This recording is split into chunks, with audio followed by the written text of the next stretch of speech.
அனைவருக்கும் வணக்கம். Welcome to Lotus NEET biology Tamil YouTube channel. So நம்முடைய யூடியூப் சேனலில் நம்ம இன்றைக்கி பார்க்க போகிறது BO exam, block education officer exam 2025 அதுக்கான ஒரு இம்பார்ட்டன்ட் வீடியோ தான். ஸோ என்ன அப்படின்னாக்கா ஏஜ் லிமிட் என்ன அப்படின்றது நிறைய பேருக்கு வந்து பண்ணாக்கா இப்போ வரைக்கும் டவுட்டாகவே இருக்குது. சரிங்களா, நம்ம ஆல்ரெடி வந்து பண்ணாக்கா ஏஜ் லிமிட் என்ன குவாலிஃபிகேஷன், என்னென்ன மேஜர் வந்து பண்ணாக்கா எழுதலாம், எந்தெந்த மேஜர் எலிஜிபிள், ஸோ இதை பற்றி எல்லாமே டீட்டெயில்டாக வீடியோ போட்டிருக்கோம். ஸோ இருந்தாலே வந்து பண்ணாக்கா இன்னும் அந்த நிறைய பேருக்கு வந்து டவுட் இருக்கிறதுனால ஸோ அவங்களுக்கு வந்து பண்ணால் கிளியராக வந்து பண்ணாக்கா சொல்லலாம் அப்படின்றதுக்காக தான் இந்த வீடியோ. ஸோ இந்த வீடியோவில் நம்ம என்ன போட்டிருக்கோம் அப்படின்னாக்கா ஏஜ் லிமிட் 40 45 57 ஸோ எது உண்மை, ஸோ இதை பற்றின தான் வந்து பண்ணாக்கா ஒரு ஷார்ட் வீடியோ. ஸோ நீங்கள் வந்து பண்ணாக்கா க்ரோமில் ஸோ கூகுளில் போய்ட்டு நீங்கள் டைப் பண்ணிங்க அப்படின்னாக்கா BO so block education officer age limit அப்படின்னு போட்டிங்கன்னாக்கா ஸோ உங்களுக்கு ஏஐ அதில் வந்து பண்ணாக்கா ஒரு ஆன்சர் வரும். ஸோ அடுத்தது வந்து பண்ணாக்கா இதுக்கு முன்னாடி இருந்த நியூஸ் எல்லாம் கொடுத்துருப்பாங்க. ஒவ்வொரு வெப்சைட்டில் ஒவ்வொரு மாதிரி இருக்கும். ஸோ அதில் ஒரு சில இடத்துல என்ன இருக்குன்னா 56ன்னு இருக்கும், ஒரு சில இடத்துல வந்து பண்ணாக்கா 57 அப்படின்னு இருக்கும். சரிங்களா, ஆனால் அதெல்லாம் எதுவுமே கிடையாது, எல்லாமே வந்து பண்ணாக்கா மாறிடுச்சு, ரிவைஸ் ஆகிடுச்சு.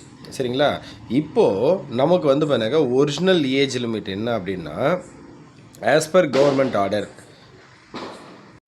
ஸோ லாஸ்ட்டாக நான் கொடுத்த 2023 நோட்டிஃபிகேஷன் தான் இப்போ உங்களுக்கு ஸ்க்ரீனில் தெரியுது. ஸோ இது வந்து பண்ணாக்கா லாஸ்ட்டாக இருந்த பிளாக் எஜுகேஷன் ஆஃபீஸருக்கான நோட்டிஃபிகேஷன். ஸோ இதில் வந்து பண்ணாக்கா அவங்க பாருங்கள் குவாலிஃபிகேஷனில் வந்து ஏஜ் லிமிட் கிளியராக வந்து பண்ணாக்கா கொடுத்துட்ருக்காங்க. Notwithstanding anything contained in the subsection 8 of section 20 of the Tamil Nadu Government Servant Conditions of Service Act 2016, no persons shall be eligible for appointment by direct recruitment to any of the categories specified in this rule if she has completed 40 years of the age on the 1st July 2023. அப்போ வந்து பண்ணாக்கா அவங்க notification போட்ட அந்த டைமில் சரியா ஜூலை 1 அந்த படி சரியா யாருமே என்ன பண்ணிடக்கூடாது 40 இயர்ஸ் கிராஸ் பண்ணிடக்கூடாது. அப்போது 40 இயர்ஸ் தான் வந்து நமக்கு என்ன ஏஜ் லிமிட் அப்படின்னு சொல்லுவோம். ஸோ எல்லாருக்குமே 40 இயர்ஸா சார் அப்படின்னா கண்டிப்பாக கிடையாது. ஓசி கேட்டகரி, அதாவது ஓப்பன் கேட்டகரின்னு சொல்லுவோம் இல்லையா, அவங்களுக்கு மட்டும் தான் வந்து பண்ணாக்கா 40 இயர்ஸ்.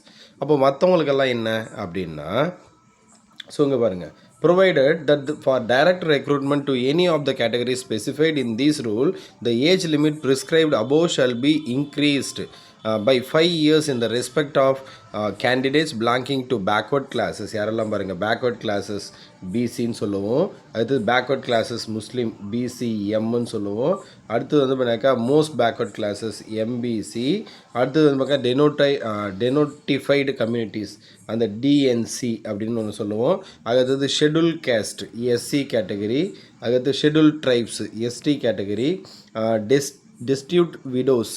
ஸோ இவங்க எல்லாருமே distribute widows of all caste, எல்லா கேஸ்ட்டில் இருக்கிற விடோஸ் அவங்களும் வந்து பண்ணாக்கா இதுக்கு எலிஜிபிள். ஸோ அவங்களுக்கும் வந்து பண்ணாக்கா 45 ஏஜ் வந்து பண்ணாக்கா இது. அப்போது ஒரிஜினலாக வந்து பண்ணாக்கா 40 இயர்ஸ் தான் வந்து பண்ணாக்கா ஏஜ் லிமிட்டு. ஆனால் இங்கே அந்த ஓசி கேட்டகரி ஓப்பன் கேட்டகரியை தவிர மற்ற இருக்கிற எல்லாருக்குமே என்ன பண்ணுறாங்கன்னா 5 இயர்ஸ் வந்து பண்ணாக்கா ரிலாக்ஸேஷன் கொடுக்குறாங்க.